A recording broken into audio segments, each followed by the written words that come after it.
math, walang maiiwan. Math-sayang math-aral tayo ng Math-tuto, upang ika'y umasenso. Maging matyaga, maging matalino, halina math-aral na tayo. Maging matyaga, maging matalino, halina math-aral na tayo. Halina math-aral na tayo. Halina math-aral na tayo. Halina, halina, halina, aral na tayo.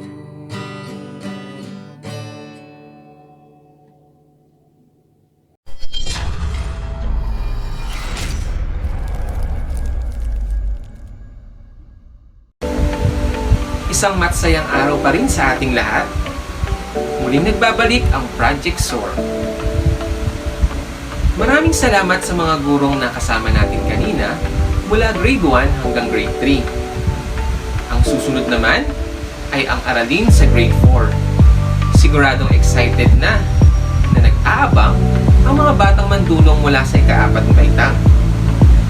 Ang guro ng mga kasama natin ay nagtapos sa Jose Rizal College o mas kilala ngayon na Jose Rizal University dito sa Mandaluyong ng kursong Bachelor of Science in Elementary Education at may 30 units in Master of Arts in Teaching Mathematics. Teacher 2 at kasalukuyang nasa ika-13 taon ng serbisyo sa SDO Mandaluyong. Grade 4 teacher, mga batang mandunong, narito si Ginang Rebecca D. Leyva. Hi there! This is Rebecca D. Leyva, a grade 4 teacher in mathematics of Renato Lopez Elementary School, headed by Ma'am Elizabeth E. Catino. I am inviting you all to watch and learn from our SOAR project of Math team here in Mandaluyong City. Tara na, Math-aral at Math-tuto. Let me start with the two objectives. First, determine the missing term or terms in a sequence of numbers. Example, odd numbers, even numbers, multiples of a number, factors of a number, and others. 2. Finds the missing number in an equation involving properties of operations. Since we have two objectives with two different learning competencies, I'm going to tackle the two topics, namely the number pattern and the properties of operations. Before that, let me introduce the Cruz family. Daniel Cruz, the head of the family. Maribel Cruz, Daniel's wife. Randy Cruz, the only son of Mr. and Mrs. Cruz. And the youngest of the family is Candy Cruz.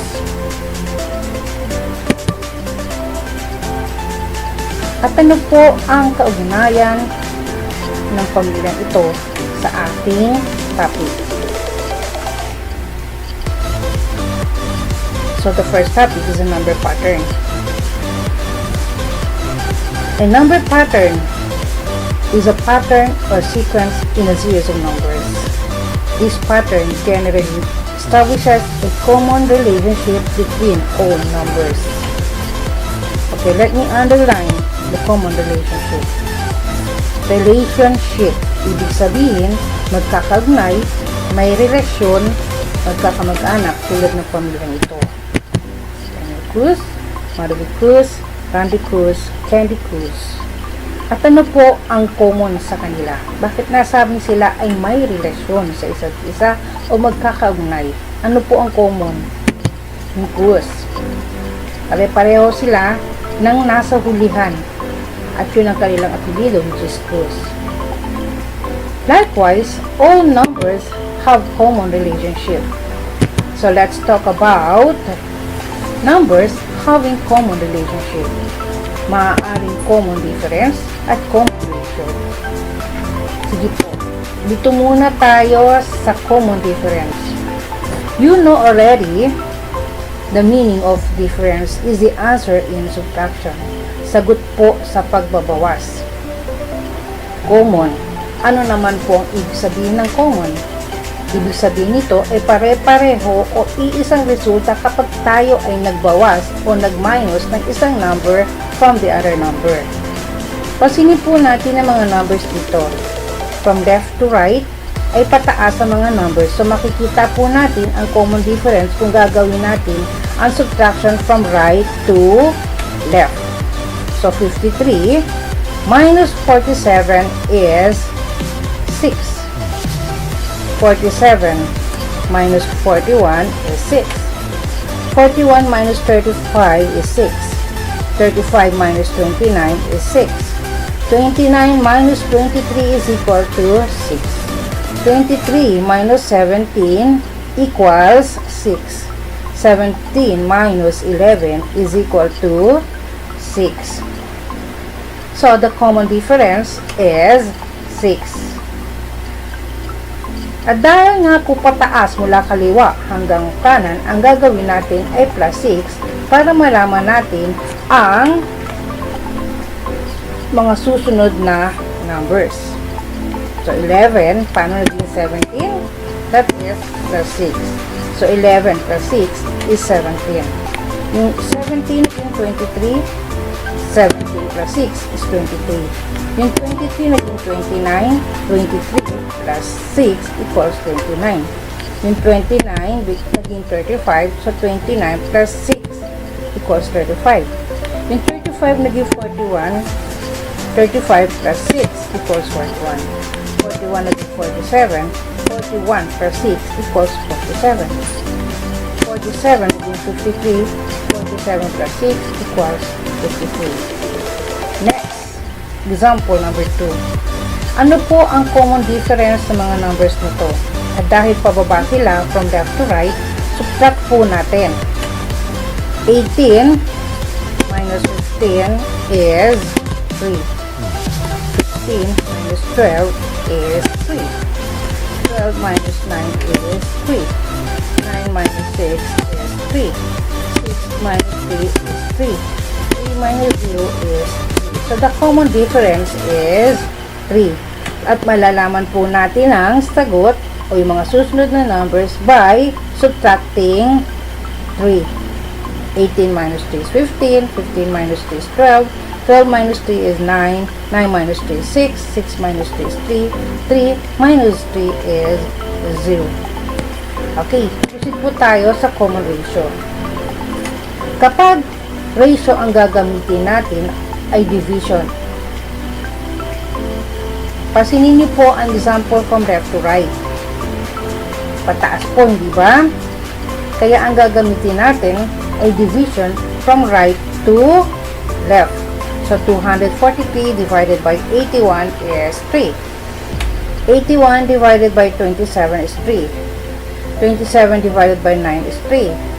9 divided by 3 is 3. 3 divided by 3.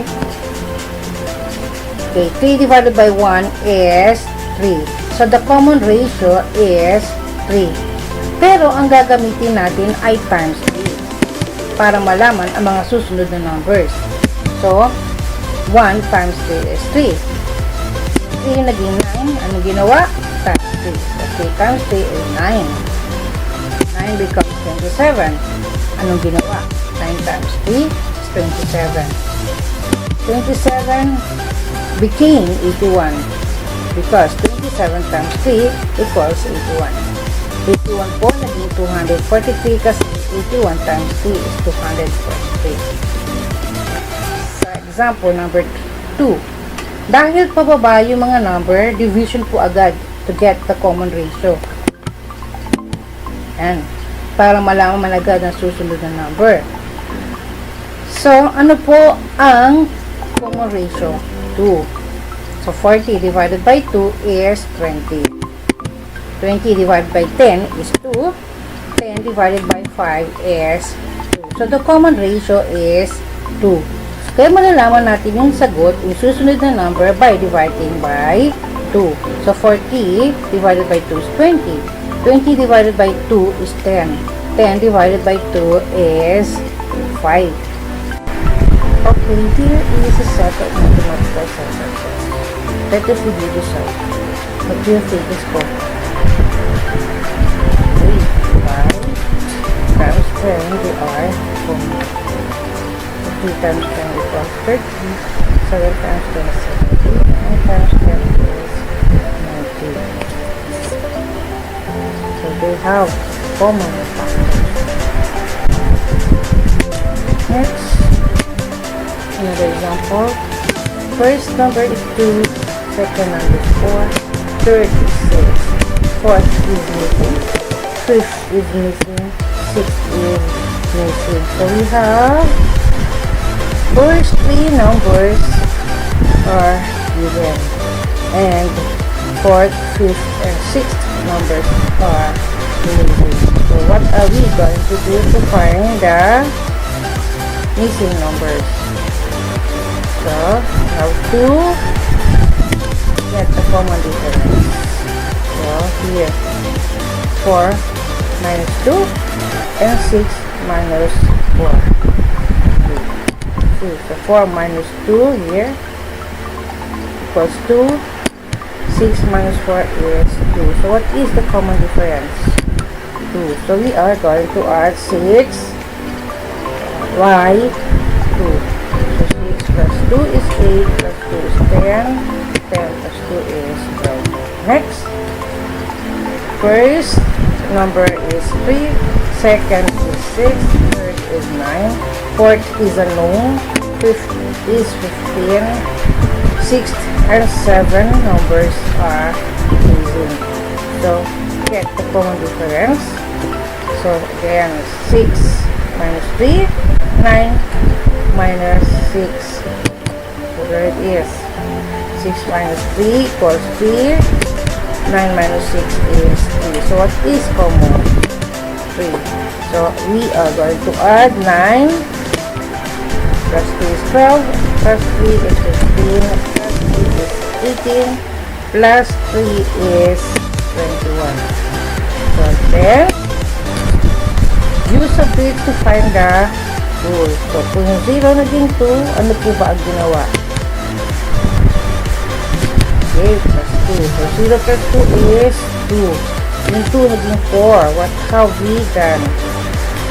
Times 2. Tama ba yun? Yung times 2. Tignan natin. Susunod. 4 naging 6.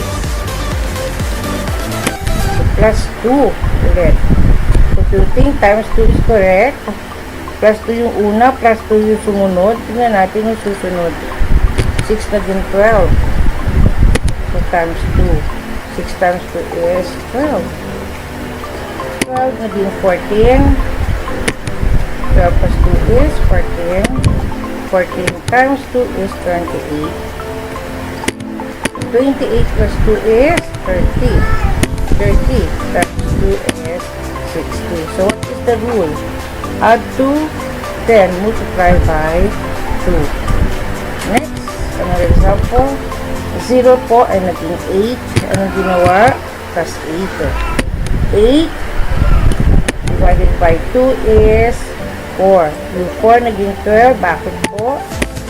Nag-plus 8. So, 4 plus 8 is 12. 12 naging 6. Ano po ginawa natin? Divided by 2. So, 12 divided by 2 is 6. 6 naging 40. Kasi 6 plus 8 is 14. So, ano po yung susunod na number? So, ang gagawin natin? Divide by 2. So, 14 divided by 2 is 7. So, what is the last number? Ano po ba dapat gawin? Plus 8. So, 7 plus 8 is 15. So, you will notice plus 8 divided by 2 plus 8 divided by 2 plus 8 divided by 2 plus 8. So, what is the rule? So, add 8 then divide by 2. Next, 0 naging 2. Ano po ang ginawa? Plus 2. 2 naging 6 plus 4. 6 naging 12 plus 6. Yung 12 naging 20 plus 8. 20 naging 30 plus 10. So, you will notice 2, 4, 6, 8, 10. So, ano kayo susunod? plus 12. So 30 plus 12 is 42. Next, plus 14. So 42 plus 14 is 56. So what is the rule? Add by multiples of 2 or skip counting of 2 or even numbers. So 2, 4, 6, 8, 10, 12, 14 are even numbers. And then what is the example? 52 minus 51 is 1. 51 minus 48 is minus 3. 48. Ano pong ginawa? Minus 5. 48 minus 5 is 43. 43 minus 7 is 36. 36 minus 9 is 27. 27 minus 11 is 16. 16 minus 13 is 3. So, pansinin po natin yung 1, 3, 5, 7, 9, 11, 13 ay mga odd numbers. So, ano yung rule? Subtract by consecutive odd numbers. So, kung yung 2, 4, 6, 8, 10, 12, 14 ay even numbers, ito naman po ay mga odd numbers. So, 1, 3, 5, 7, 9, 11, 13 ay mga odd numbers yan. Now, ano ibig sabihin ng consecutive? Ibig sabihin ng consecutive, yan ay mga sunod-sunod na odd numbers. Yan, consecutive. Next. Proceed tayo sa properties of operations. First is commutative property. Commutative property is the change of order does not affect the result. Ibig sabihin, kapag nagkapalit ng pwesto o nagbago yung pwesto, hindi po naapektuhan yung resulta. At tandaan din po natin ang commutative property ay hindi pwede sa subtraction at division. Pwede lang po siya sa addition at multiplication. So, commutative property of addition. So, pag nagpalit o nagbago ng pwesto itong 8 plus 7, magiging 7 plus 8. So, nagkabaliktad. Diba? Tingnan natin kung magbabago ng sagot. 8 plus 7 is 15. 7 plus 8 is also 15. Next, another example. 16 plus blank equals 30. Ano po yung blank? 14. So, yung 14 pwedeng napunta sa unahan. So, 14 plus 16 equals 20. So, hindi po nagbago ng sum o yung sagot sa addition. Next, 12 plus 13. Ano po yung kabaliktaran niya? 13 plus 12. So, 12 plus 13 is 25. Same as 13 plus 12 is 25. Next, commutative property of multiplication. We have here example number 1, 8 times 7. Kahit nagpapalit dyan, mag 7 times 8 is 56. 7 times 8 is 56. 9 times blank equals 27. That is 9 times 3. 3 times, ano pwede? 9. Kasi makikita natin, 9 yung nasa unahan, pwede siyang mapunta sa pangalawang posisyon. So, ang sagot pa rin ay 27. Yung 4 times, makikita natin sa kabilang side ng equal is 5 po yung nauna. Dito po ay magiging pangalawa yung 5. So, nagkabaliktad yung 5 times 4 na dating 4 times 5. Nauna dito yung 4, nahuli dito yung 4 sa kanang bahagi ng equal sign. Next, 4 times 5 is 20. Pareho lang din po 5 times 4 equals 20. Proceed to the associative property. Actually, ang associative property holds the operations of addition and multiplication. Hindi siya po pwede sa division at sa subtraction. Sa addition lang po at sa multiplication ang associative property. So, what is associative property? This is the sum of 3 or more numbers remains the same regardless of how the numbers are grouped. Sa multiplication naman, this is the product of 3 or more numbers remain the same regardless of how the numbers are grouped. So, dito muna tayo sa addition.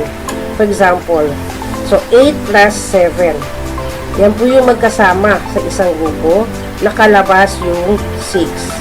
So, kung babaguhin natin yung groupings, yung 8 po ang nasa labas ang magkasama yung 7 plus 6. So, 8 plus 7 is 15. Kopyahin lang po yung 6. 10 plus 6, kopyahin lang. Then, kopyahin po dito yung 8 plus 7 plus 6 is 13. So, 15 plus 6 is 21. 8 plus 13 is 21. So, pansinin nyo, pareho po na sagot kahit magkaiba po ng groupings. Next, example number 2. Dito magkasama ang 3 plus 5. Dito magkasama ang 6 plus 2. Sa kabila ng equal sign, dito ang kasama ng 5 ay 2. Dito po ang kasama ng 5 ay 3. Dito ang kasama ng 6 ay 2.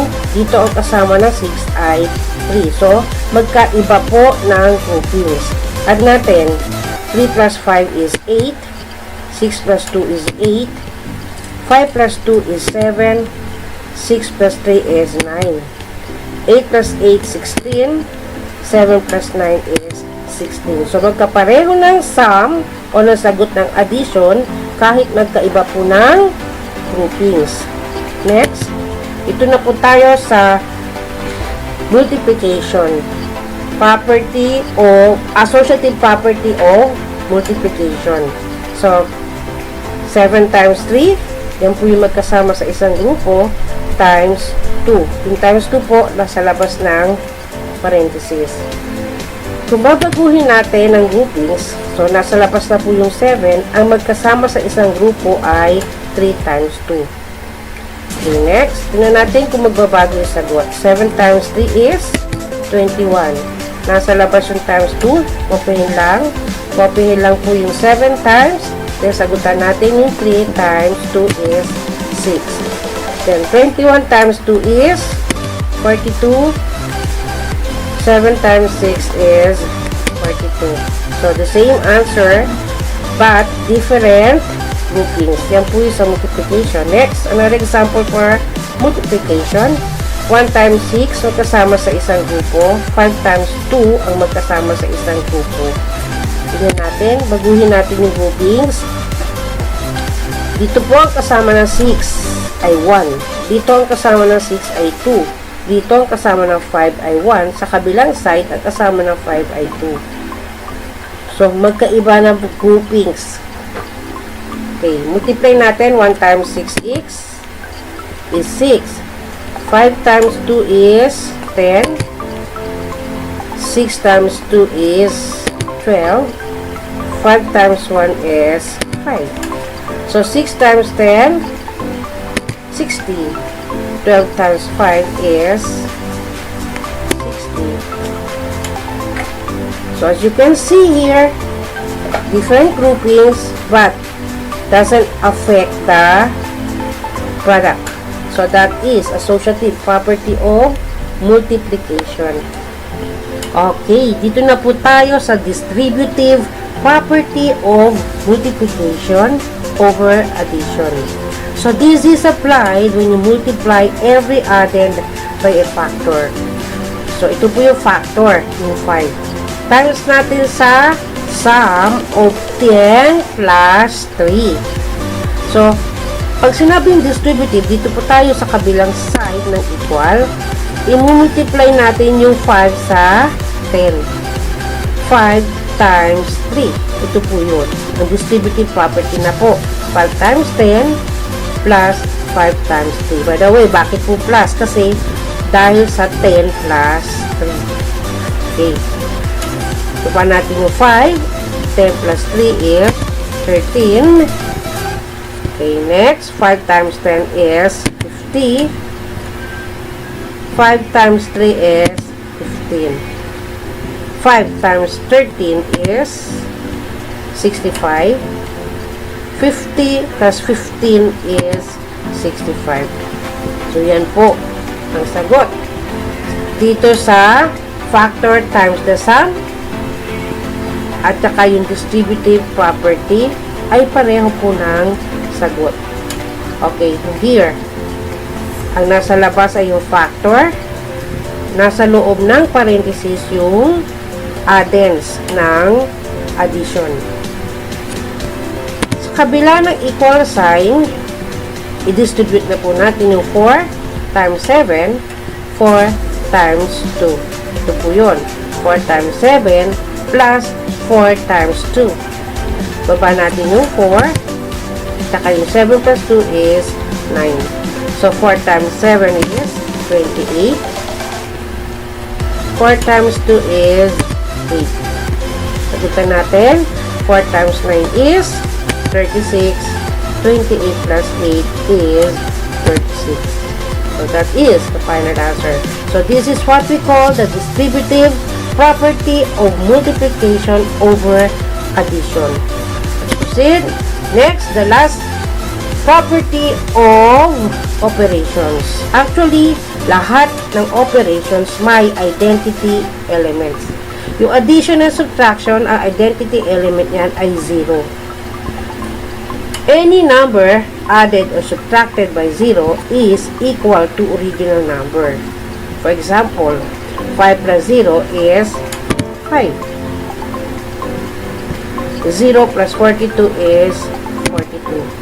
So, mapapansin nyo, yung 0 nandito sa pangalawa. Sa pangalawang example, yung 0 nasa unahan. So, yun ang tinatawag natin commutative property of addition. Dito naman, sa example number 3, 35 minus 0 is 35. As I said earlier, hindi po pwede ang commutative property sa subtraction. Kaya hindi po pwede yung 0 minus 35. Pwede kung negative ang magiging sagot. Pero, kayo as grade 4, tayo po hindi muna mag-iisip ng negative. Okay po? Next, let's proceed. Multiplication and division naman po. Ano po ang identity element ng multiplication and division? That is 1. Meaning to say, any number multiplied or divided by 1 is equal to original number. So, example number 1, 54 times 1 is 54. So, apply natin yung commutative property of multiplication. Ibig sabihin, pwede siya dito sa pangalawang pwesto. Pwede rin sa unang pwesto yung 1, which is the identity element of multiplication and division. So, 1 times 23 is 23. Next, 14 divided by 1 is 14. So, again, ang commutative property, hindi po pwede sa division. Kaya hindi pwede ang 1 divided by 14. So, that's it. Lastly, identity is a prison you can never escape. But the way to redeem your past is not to run from it, but to try to understand it and use it as a foundation to grow. That is according to Jay-Z. Again, this is Rebecca T. Leyva saying, God bless you all and keep safe.